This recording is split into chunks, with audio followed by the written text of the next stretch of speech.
Good afternoon. You're watching Arirang News, coming to you live from Seoul. I'm Pyeongyang, and it's good to have you with us. President Moon Jae-in returned yesterday from his three-day trip to North Korea, bringing back with him a new declaration signed by Kim Jong-un and a message from the North Korean leader to US President Donald Trump. We'll take a look back over events of the last few days with a guest in the studio later. But first, we're going to start with the latest news updates brought to you by Devin Whiting at the News Center. Devin? Hi, Jang-ho. Thursday evening, the world heard from President Moon shortly after he got back from the north. At the main press center in Seoul, he said North Korean leader Kim Jong-un is ready to take further steps towards denuclearization if the U.S. takes corresponding measures. Shin Se-min reports. His first stop after returning from his three-day trip to the north, the main press center in Seoul. Addressing the nation on the outcome of the historic Pyeongyang summit, President Moon Jae-in said he was assured by North Korean leader Kim Jong-un that he is determined to completely denuclearize his regime at the earliest date possible and focus on its economy. And he said the North is ready to speed things up on denuclearization depending on steps from the U.S. 북미 정상회담에서 합의한 4개 합의 사항이 함께 이행되어야 하므로 미국이 그 정신에 따라 상응하는 조치를 취해준다면 영변 핵시설의 영구적 폐기를 포함한 추가적인 비핵화 조치를 계속 취해 나갈 용의가 있음을 표명하였습니다. And those steps would be determined, said the president, in talks between North Korea's Kim and U.S. President Donald Trump, which he hopes will happen soon. And on the issue of how to put an official end to the Korean War, the president said he and his North Korean counterparts have the same idea. 비핵화의 어떤 구체적인 방안 또는 그에 대한 또 상응 조치 이런 부분들은 기본적으로 북미 간에 논의될 그런 내용입니다. 그래서 남북 간에 논의한 내용 가운데 합의 문안에 어느 정도 또 어떤 표현으로 담을 것인가 라는데 그 논의를 많이 했었고. The president then said a peace treaty with the North will follow after complete denuclearization. And he said the military agreement reached by the two Koreas has created the conditions for a swift resumption of talks between Pyongyang and Washington. President Moon has done his part by bringing his North Korean counterparts another step forward in the process of denuclearization. Now the question is when and what sort of corresponding measures will be drawn out from the U.S., something that could possibly come out during the talks between Presidents Moon and Trump in New York next week. Shin Se-min, Arirang News. Now, President Moon fulfilled a lifelong wish on Thursday with a visit to Baekdusan Mountain, the highest peak on the Korean peninsula. Unlike most outside visitors who have to go up the mountain from the Chinese side, President Moon was on Korean soil the whole time. Park Hee-jun reports. They held their hands up together at the peak of Baekdusan Mountain. South Korean President Moon Jae-in, North Korean leader Kim Jong-un, and the First Ladies ascended the iconic mountain on the last day of the Pyeongyang summit, the last stop on their schedule before returning to Seoul. A deeply meaningful day, especially for President Moon, who got to tick off a wish on his bucket list. 이 백두산 부음이 있어서 우리 사람들이 중국 쪽으로 백두산을 많이 갔습니다. 지금도 뭐 많이 가고 있습니다만 그때 나는 중국으로 가지 않겠다. 반드시 우리 땅으로 백두산을 오르겠다. 그렇게 이제 다짐을 했었는데 그런 세월이 금방 올 것 같으니 멀어졌어요. 그래서 이게 뭐 백두산 영 모르나 하고 걱정했는데 드디어 소원을 이뤘습니다. The two leaders shared their hopes for a new era in which South Koreans will be able to freely come and go to Baekdusan. 오늘은 뭐 이 적은 인원이 양쪽 옆에다 성원들이 왔는데 앞으로 이 길로 남쪽 인민들 해외 동포들 와서 백두산을 봐야지. 분단 이후에 남쪽에서는 그저 바라만 보면 그리움의 산이 됐으니까. Also at the mountain was the South Korean delegation accompanying President Moon. They and the president invited Kim Jong-un to South Korea's Hallasan Mountain on Jeju Island in return for the special tour. It was cold, but the sky was perfectly clear.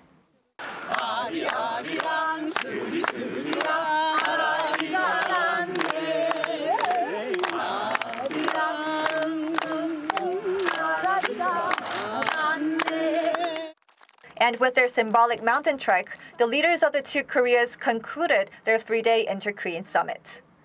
Park Hee-jun, Arirang News.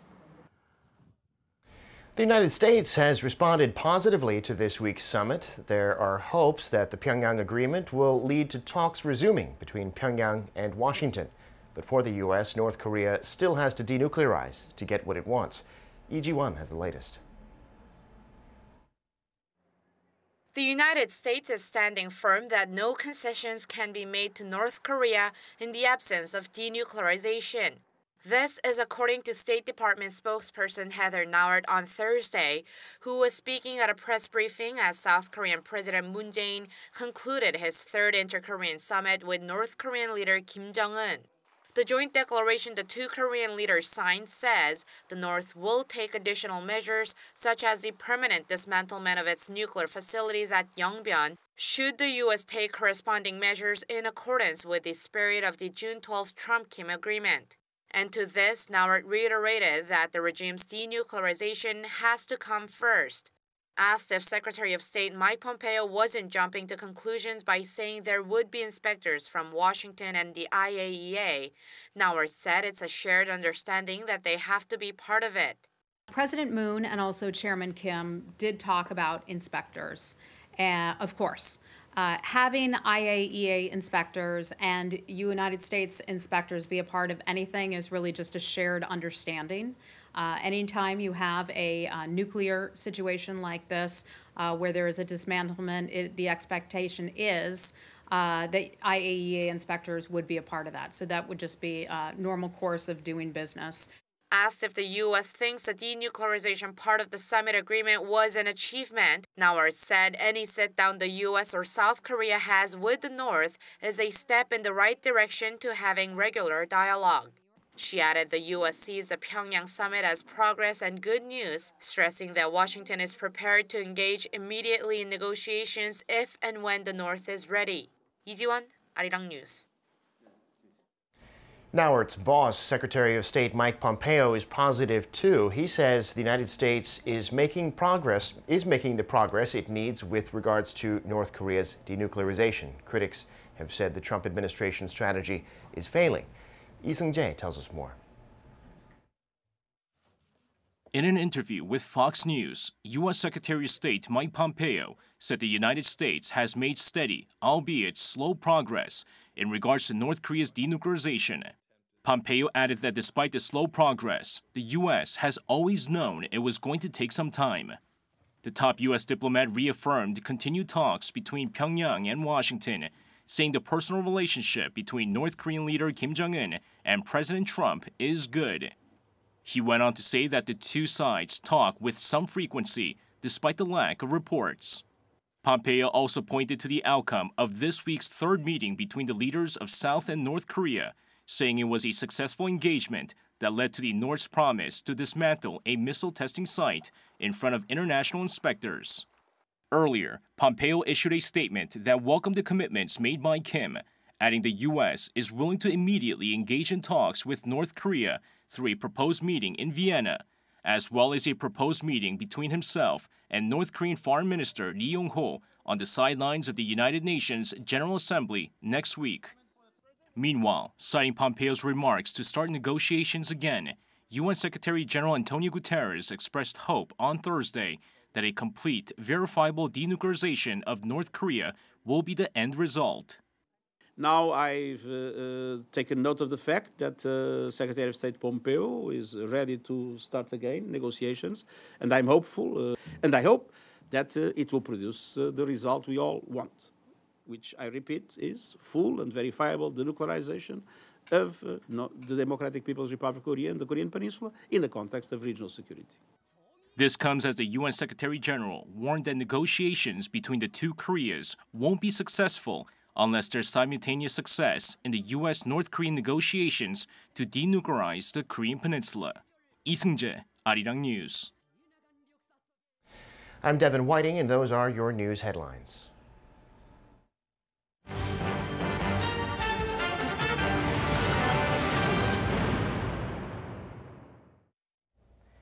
The Inter-Korean summit in Pyongyang this week came amidst stalled talks between North Korea and the US, and President Moon Jae-in was tasked with trying to help facilitate movement towards negotiations. He managed to get Kim Jong-un to make some concessions towards denuclearization, but with caveats remaining. We'll further dissect that agreement with an expert here in the studio. But first, Park Hee-jun takes a look back at their press conference after they signed the Pyongyang Joint Declaration and its message towards denuclearization.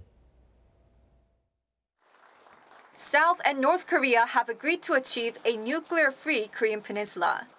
조선 반도를 핵무기도 핵 위협도 없는 평화의 땅으로 만들기 위해 적극 노력해 나가기로 확약하였습니다. And that agreement comes with some concrete measures. 북측은 동창리 엔진 시험장과 미사일 발사대를 유관국의 전문가들의 참여하에 영구적으로 폐쇄하기로 했습니다. 또한 미국의 상응 조치에 따라 영변 핵시설의 영구 폐기와 같은 추가적 조치도 취해 나가기로 했습니다. It's the first time for the nuclear issue to even be discussed as an official agenda at the Inter-Korean summit, let alone for detailed measures to come out of the talks.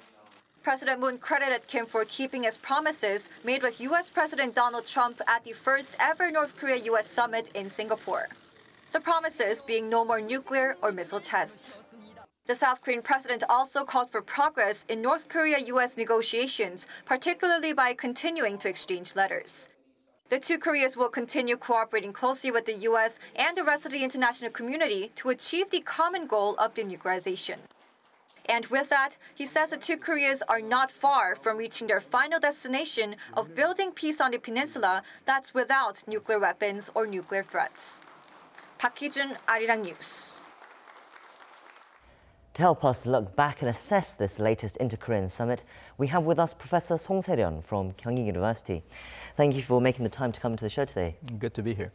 Professor Song, you were with us throughout the 3 days of the summit, and you were even there with us when they signed this new Pyongyang Joint Declaration and when it was announced. Right.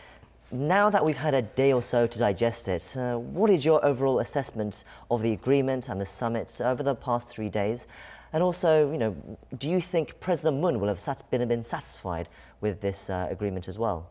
I think that this summit was a success. But I have to add that this was a success within the confines of what President Moon and also Chairman Kim set out to accomplish, which is they had 3 probably stated goals, but another one big overall hidden goals. Not so hidden, I guess. One was strengthening Korea ties, and optics-wise, it was as a great show of affections all around.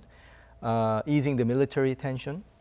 We have the agreement that addresses a lot of skirmish possibilities along the borders especially, and I think that we can check it off.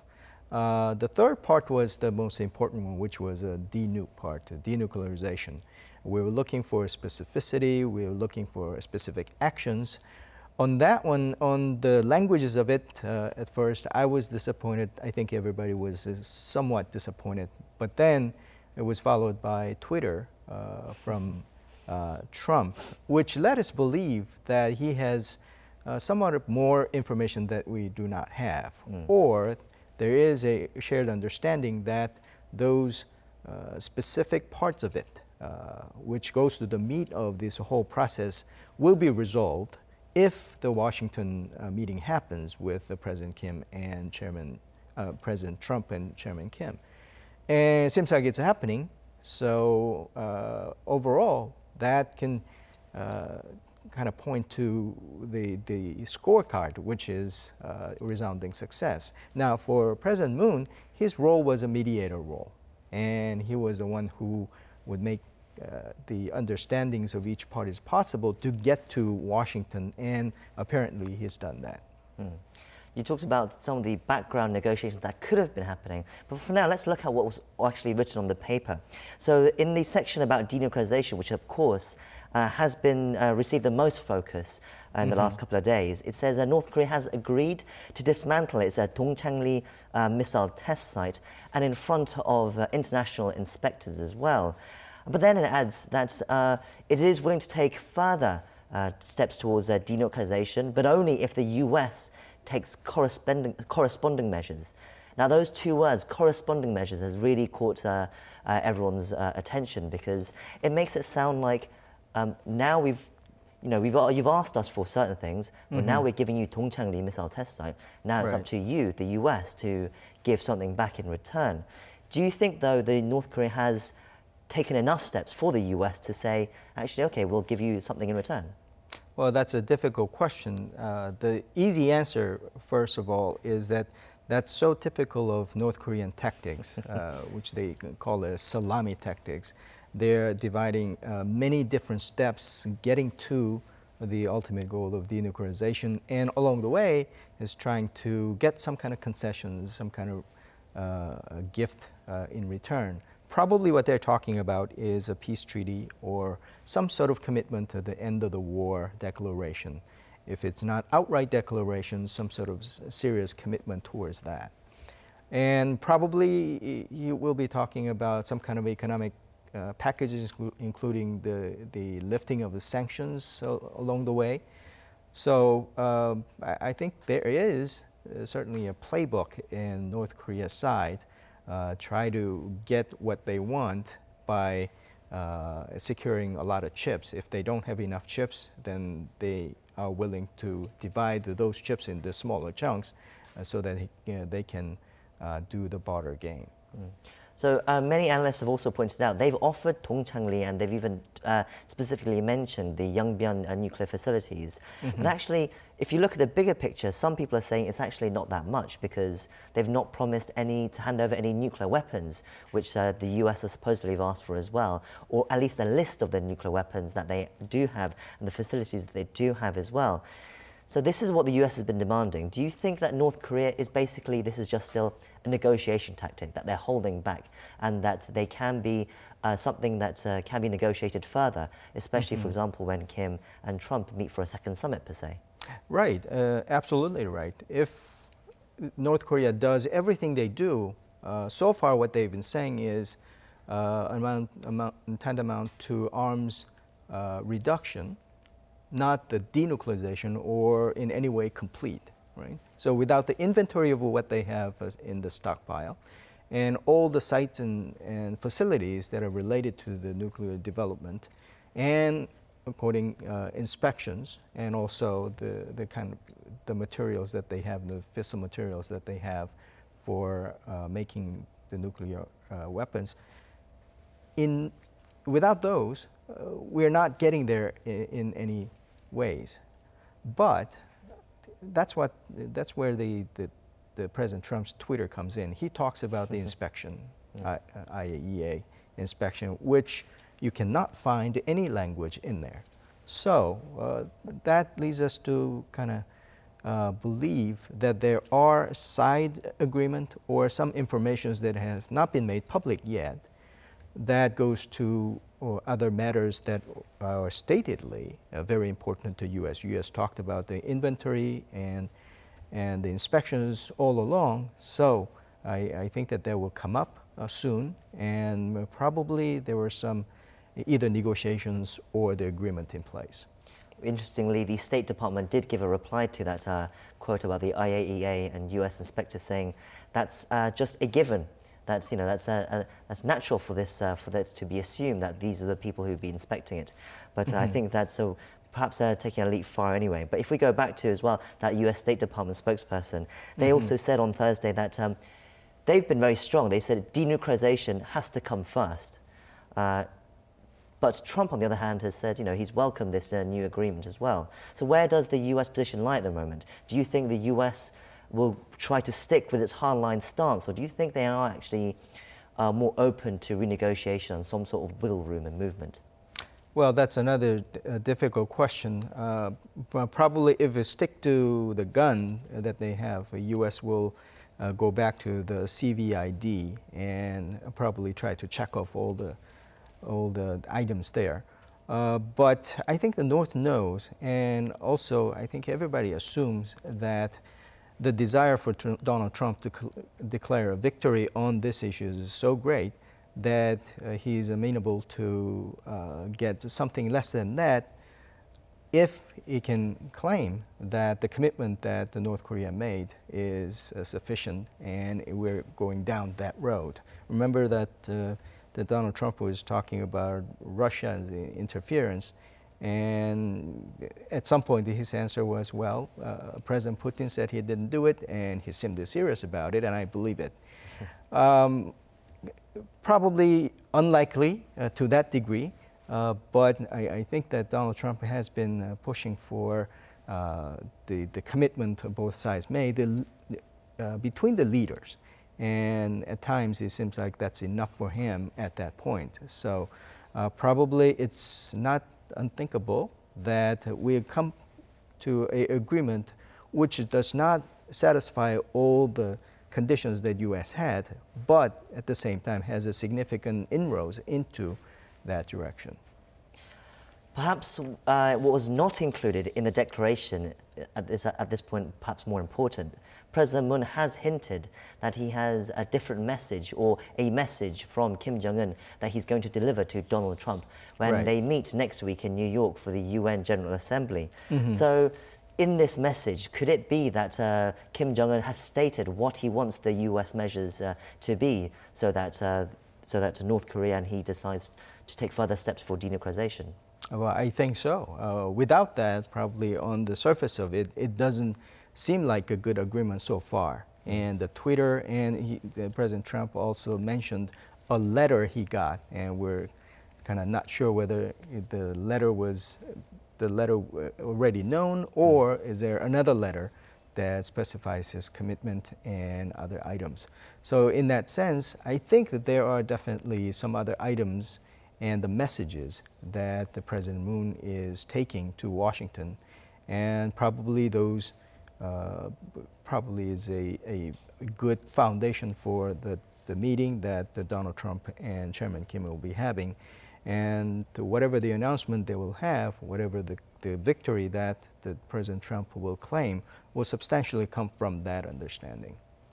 So what is that next step then? For example, so President Moon will now go to the US, he'll meet with Donald Trump, deliver Kim's message. What comes out of this US-South Korea meeting that happens next week? What do you think will be announced there? Well, the remaining task as a mediator for President Moon is go over there and relay what has happened here, and including the hidden messages or other understandings, so that the next meeting with the President Trump and the Chairman Kim will take place. I think that would be the extent of his goal at this point. And along with that would be the agenda that will be set during that meeting. But in that sense, the foundation is already there. But of course, the ultimate question of, is North Korea really serious about complete denuclearization? That's still remaining, and I think the skeptics and the critics have not really given up on the stance, original stance that North Korea will never do that. But I think that at the same time, there are a lot of people kind of changing their position at this point, saying that, well, maybe, because the North Korea has completed their armament program, and in exchange for the position, probably they want something big in return in terms of economic packages. If they secure that, not only from the United States, South Korea, and the regional development-wise, probably it's worth it.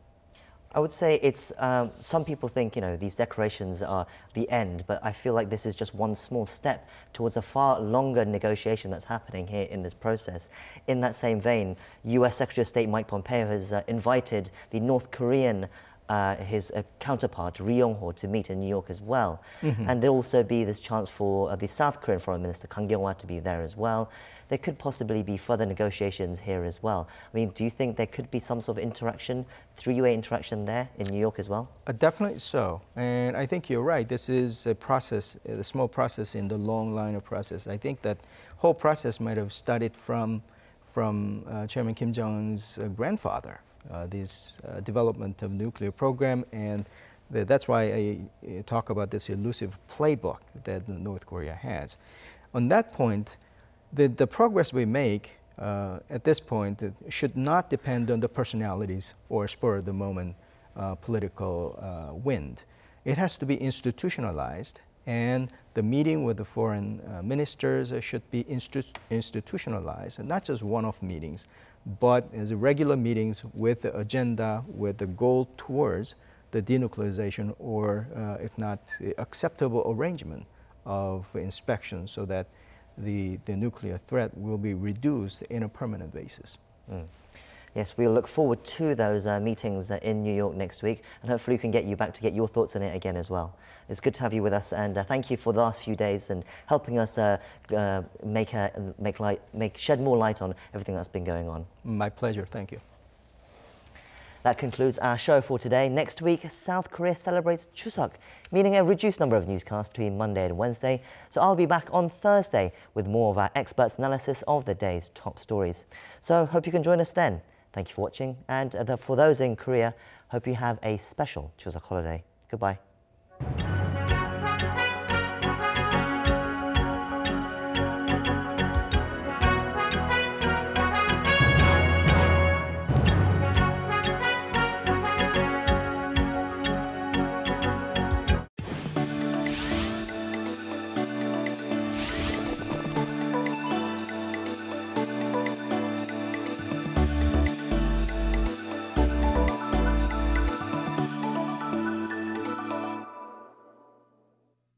여러분, 우리는 이렇게 함께